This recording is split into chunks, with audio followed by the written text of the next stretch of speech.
Asante sana ndugu mtangazaji.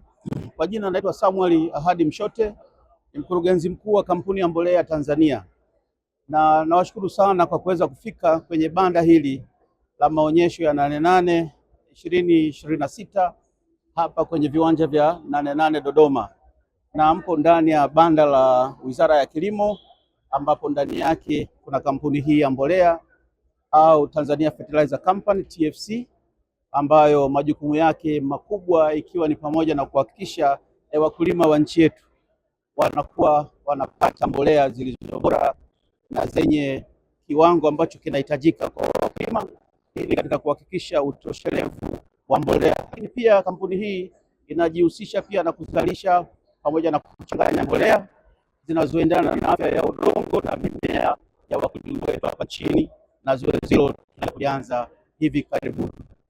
Leo niko hapa kwenye banda hili la maonyesho ya 88. Kwanza tumepata fursa hii ya kushiriki ili tuweze kutoa elimu kwa wakulima juu ya matumizi mbalimbali ya mbolea, lakini mbolea ambazo tunaziuza na vituo vyetu vya mauzo maeneo mbalimbali hapa nchini vimeongezeka kutoka vituo 8 mpaka vituo 26 vya mauzo katika mikoa takribani 22 hivi ya Tanzania bara.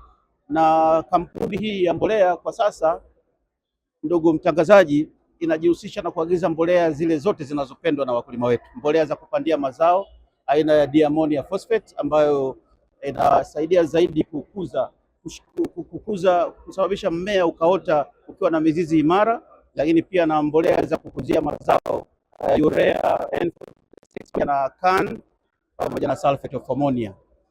Hivi tunavyozungumza kwa msimu huu wa kilimo, ndugu mtangazaji, huu msimu unaoanza tumekwisha agiza mbolea za aina hii nilizozitaja jumla ya tani 70,000, na hivi leo tunavyozungumza tayari tani 33 za mbolea aina ya diammonium phosphate zimekwisha wasili na zimeshaingia hapa nchini na tayari zinafungashwa pale bandari ya Dar es Salaam kwenda kuzisambaza kwa wakulima wote nchini, na mbolea hizi zitauzwa kwa utaratibu ule ule wa pembejeo zenye ruzuku ya serikali.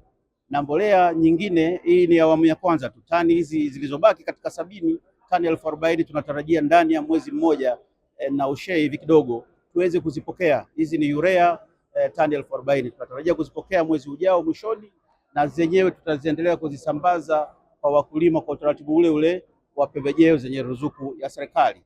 Mikakati yetu ikoje kwa mwaka huu?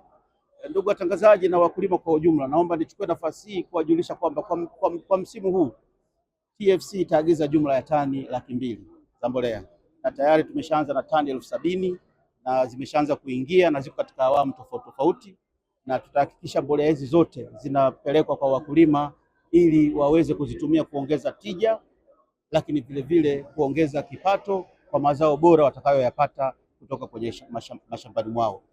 Tunafanya kazi hii ya kusambaza mbolea pamoja na sekta binafsi.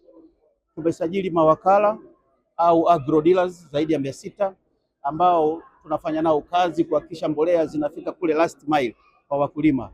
Kwa hiyo tunachokifanya ni waruhusu waje wanunue hawa agro dealer kwenye maghala yetu au sales point zetu zilizopo katika mikoa mbalimbali. Naweza nikahitaja michache ikiwemo Mbeya, mkoa wa Mbeya kuna ghala la Iunga, mkoa wa Tabora tunalo ghala pale mjini, mkoa wa Rukwa, Ruvuma, Tunduru tunalo ghala pale Songea, lakini na vituo vingine ambavyo vimetapakaa.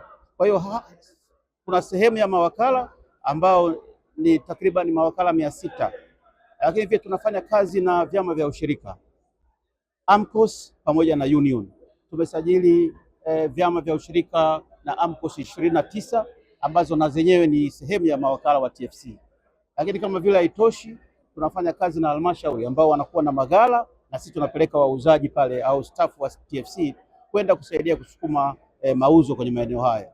Ndugu mtangazaji, kama unavyofahamu, kampuni ya TFC tangu tumeanza shughuli hii ya usambazaji mwaka 2022 mpaka leo hii tumeshasambaza mbolea takriban tani 350,000. Zote tumeziuza kwa utaratibu wa mbolea zenye ruzuku ya serikali. Hii ni kwenye mazao mbalimbali ikiwemo mazao ya mpunga, mazao ya mahindi, lakini pia na mazao ya horticulture. Wamekuwa ni wateja wetu, wanaolima viazi, wanaolima vitunguu, wote tumekuwa tukiwahudumia, na kwa kweli tumepiga hatua kubwa.